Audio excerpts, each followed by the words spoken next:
ये है talks news network और आप देख रहे हैं पॉलिटॉक्स, राजनीति का कच्चा चिट्ठा।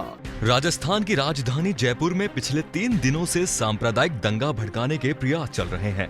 सोमवार 12 अगस्त को रामगंज इलाके में कुछ कांवड़ियों के माध्यम से उपद्रव शुरू हुआ। कांवड़ियों के जयकारों से भड़ककर कुछ शरारती तत्वों ने पत्थर फेंके, झड़प हुई, मामला शांत हो गया। रात 10:30 बजे के बाद ईदगाह के पास सड़क पर कुछ उपद्रवी प्रकट हुए और उन्होंने दिल्ली जाने वाली बसों और अन्य वाहनों पर पथराव शुरू कर दिए। वे राहगीरों को रोककर नाम पूछकर मारपीट करने लगे।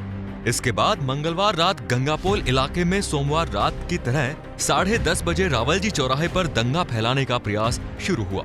दो पक्ष आमने सामने हुए, झगड़ा हुआ, पथराव हुआ, वाहनों में तोड़फोड़, दुकानों में लूटपाट शुरू हुई। सोमवार रात और दूसरे दिन मंगलवार को उसी तय समय पर गंगापोल में ये अचानक हुआ घटनाक्रम था, जबकि कहीं से कोई उकसावा नहीं था। सोमवार को ईद का त्योहार था। दिन भर सांप्रदायिक सद्भाव के साथ परंपरागत तरीके से मनाया गया। राजस्थान में धारा 370 जैसा कोई लफड़ा भी नहीं है, तनाव जैसी कोई बात भी नहीं थी। सुबह कांवड़ियों पर पथराव की घटना के बाद पुलिस को सतर्क रहना चाहिए था, वो नहीं रही और दोनों रात अपनी आदत के मुताबिक घटनाक्रम प्रारंभ होने के 1 घंटे बाद मौके पर पहुंची। इस दौरान शहर के ज्यादातर जनप्रतिनिधियों का रवैया हास्यास्पद और शर्मनाक रहा।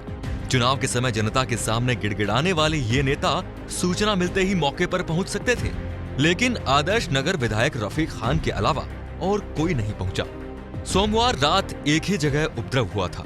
मंगलवार रात 2 अलग-अलग गुटों ने 2 जगह उपद्रव शुरू किया। 10:30 बजे रावलजी के चौराहे पर और 11:20 पर बदनपुरा में।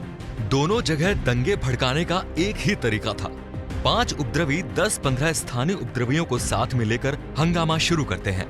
भीड़ जुट जाती है और वो भीड़ उकसावे के बाद बर्बर हो जाती है। सोमवार रात ईदगाह रोड पर दंगाइयों के निशाने पर राहगीर थे। दिल्ली बाईपास से गुजरने वाले वाहनों को उन्होंने निशाना बनाया। मंगलवार रात गंगापोल में उन्होंने उपद्रव को विस्तार देते हुए वाहनों में तोड़फोड़ के साथ ही दुकानों को निशाना बनाया। दंगाइयों की भीड़ रावजी चौराहे पर अनियंत्रित हुई और देखते ही देखते गंगापोल सुभाष चौक की तरफ फैल गई। पुलिस ने पहुंचकर आधे घंटे में भीड़ को तीतर बितर कर दिया। इसके लिए लाठीचार्ज भी करना पड़ा और आंसू गैस के गोले भी छोड़ने पड़े। जब दंगाई गंगापोल में दंगा भड़काने में सफल नहीं रहे तो नजदीकी इलाके बदनपुरा के शांति कॉलोनी, जयंती कॉलोनी आदि मोहल्लों में उपद्रव शुरू हो गए। अब तक दंगाई पथराव और तोड़फोड़ ही कर रहे थे। जयंती कॉलोनी में दंगाइयों ने धारदार हथियार भी निकाल लिए। शांति कॉलोनी में एक व्यक्ति गंभीर रूप से घायल हुआ।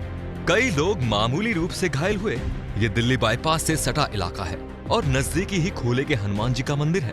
हालांकि पुलिस ने दंगाइयों पर काबू रखने में काफी मशक्कत की और देर रात पूरा इलाका छावनी में तब्दील हो चुका था, लेकिन आम लोगों में दहशत का आलम पसर चुका था। बहरहाल शहर के 15 थाना क्षेत्रों में धारा 144 लागू कर दी गई है। अतिरिक्त पुलिस बल तैनात है, गश्त जारी है। इस तरह जयपुर में लगातार दूसरे दिन दंगा भड़काने का प्रयास विफल रहा। सोमवार रात के बाद मंगलवार रात को भी दंगा भड़कने से साफ था कि कुछ लोग शहर का माहौल खराब करने में जुटे हैं। फिर भी यहाँ के तमाम जनप्रतिनिधि लापरवाह और उदासीन दिखे, जैसे कि उनका इस घटनाक्रम से कोई लेना देना न हो। एक अखबार के संवाददाता ने 6 लोगों को फोन किया था। हवा महल विधायक महेश जोशी को रात 12:28 पर फोन किया तो उन्होंने नहीं उठाया। दूसरी बार फोन करने पर कहा कि तबीयत ठीक नहीं थी, सो गया था। बताओ क्या हुआ? दंगा भड़कने की सूचना दी तो उन्होंने कहा कि पुलिस फोर्स लगा तो रखी है, चिंता न करे। इसके बाद शायद वो सो गए होंगे। किशनपोल के विधायक अमीन कागजी को फोन किया तो बोले खास मीटिंग में हैं। फिर फोन किया तो बताया कि सुभाष चौक थाने पर है। इसके बाद 15 बार फोन नहीं उठाया। 16वीं बार उन्होंने कहा कि इस बारे में कोई बात नहीं करनी। वहीं पूर्व प्रदेश भाजपा अध्यक्ष अरुण चतुर्वेदी को रात 11:21 पर फोन किया गया और हालात बताए तो उन्होंने कहा, हाँ सूचना मिली है, जैसी सरकार वैसा माहौल है, मैं कमिश्नर से बात करता हूँ। 11:46 पर फोन कर बताया कि पुलिस अब तक नहीं पहुंची तो चतुर्वेदी ने कहा एसपी जल्दी ही पहुंचेंगे। रात 11:27 पर सिविल लाइंस क्षेत्र के विधायक प्रताप सिंह खाचरियावास को फोन किया गया तो उन्होंने कहा कि चिंता मत करो, सब्र करो, मेरी पुलिस कमिश्नर से बात हो गई है, कुछ ही देर में पुलिस पहुंच रही है। तो वहीं विधायक अशोक लाहौटी को 11:23 पर फोन किया गया तो उन्होंने पहले घटनाक्रम की जानकारी प्राप्त की, फिर कहा चिंता मत करो, मैं अभी पुलिस से बात करता हूँ, फोर्स भेजने को कहता हूँ। इसके बाद उनसे फोन पर बात ही नहीं हो पाई। शायद मोबाइल एरोप्लेन मोड पर चला गया होगा।